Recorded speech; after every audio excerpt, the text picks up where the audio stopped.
Hello, my name is Matthew, and I'm moving right along in my Norton anthology of English literature. And I read a play. It's called The Second Shepards'Play, uh, written about 1385, and it's classified as a mystery play. And the mystery in this context actually means miracle.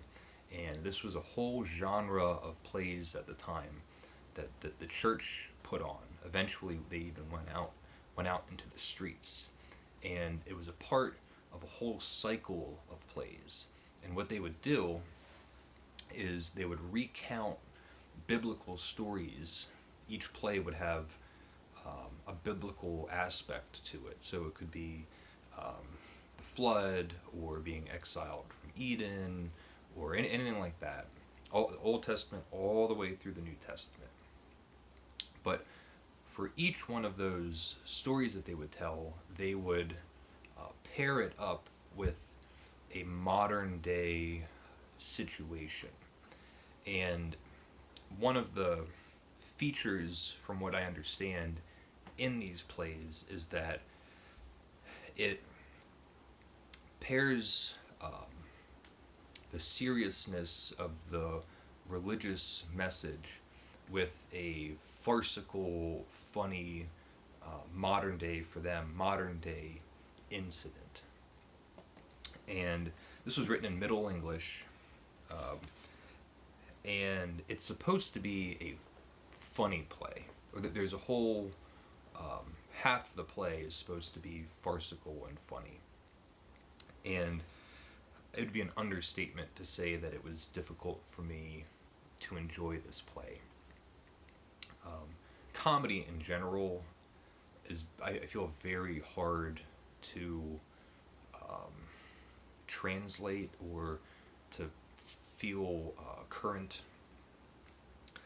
But it's written in Middle English, so any sort of timing or rhythm or cadence that feels really natural to get a laugh out of um, is totally missing. I had to rely on reading the introduction just to understand what the plot was, but also almost every line has several annotations, and having to go back and forth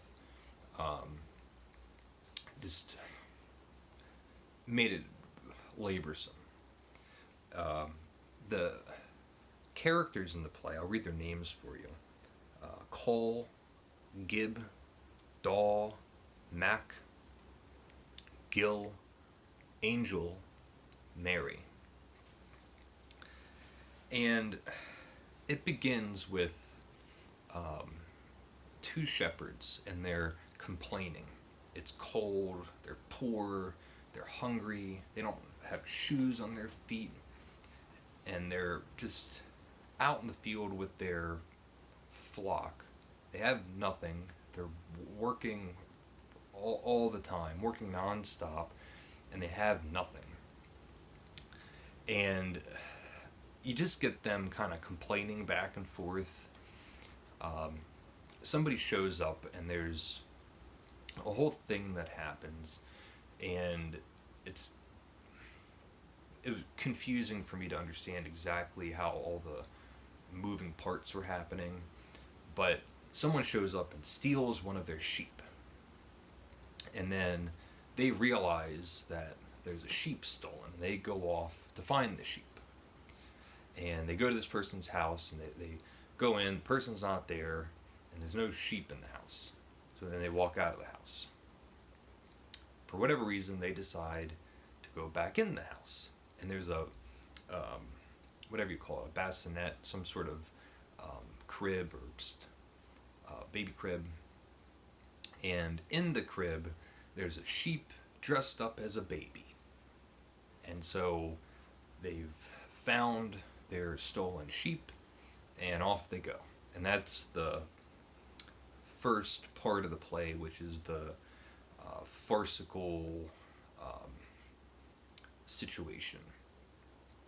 And that's paired up with the story of the three wise men finding an angel comes down, and then eventually they find Jesus. And then that's it.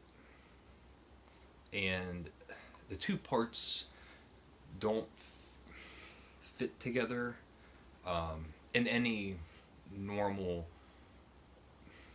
narrative way. So there's a parallel where they're both shepherds, things like that, but there's no plot device that kind of connects them as a whole, because this is just one thing. It's like a one-act play. And this is for me coming off of reading The Piers Plowman, which is a poet raging and railing against the church for allowing whole masses of impoverished people to stay poor and hungry. So the poet is saying that the church isn't taking care of their most vulnerable portion of the population. And the poet in Piers Plowman is saying, like, this is wrong. Sending that message. So now there's this play put on by the church, and it's showing shepherds that are poor, overworked, hungry, cold, ignorant, and saying, like, well, look, you're just like these wise men. They were shepherds too, and they met an angel, and they met Jesus as a baby. I don't know if it's supposed to be something like that, like if you have faith, everything works out, so don't complain. But the general message of the play, for whatever it is, I would say didn't sit well with me. And something that I was thinking about is there's aspects of this that remind me of Waiting for Godot by Samuel Beckett. Even these are very Beckett-esque character names. I'll read them again. Call, Gib, Daw, Mac, Gil, and an angel and Mary. They sound like characters in a Beckett play. And in Waiting for Godot, you have two people waiting around for someone to show up. And in this play, they show there's three wise men, and an angel appears, and they meet Christ. And then that's paired up with these two other shepherds that are just, you know, out in the middle of nowhere, complaining that they're cold and hungry and poor, and no one shows up, except for the robber shows up and steals their sheep. Feels a little like Waiting for Godot. To be clear, if you read it, there's no real similarities, but I have a feeling it's just something that can remind me of it. So that's The Shepherd's Play. It's by an unknown playwright. There's someone they think maybe tweaked it, because apparently this is one of the cleaner, more literate examples of this sort of mystery play that were put on at the time. So yeah, and the next one we're going to be reading apparently is also a play, so we'll see how that goes. But The Second Shepards'Play in the Norton Anthology of English Literature. Let me know if you've read it. I really don't understand a lot of it, so I'd be really interested if someone knows a lot more about it, or understands the language a little bit better, or anything like that. So let me know if you'd like. Leave a comment if you'd like. And thank you for watching, and take care.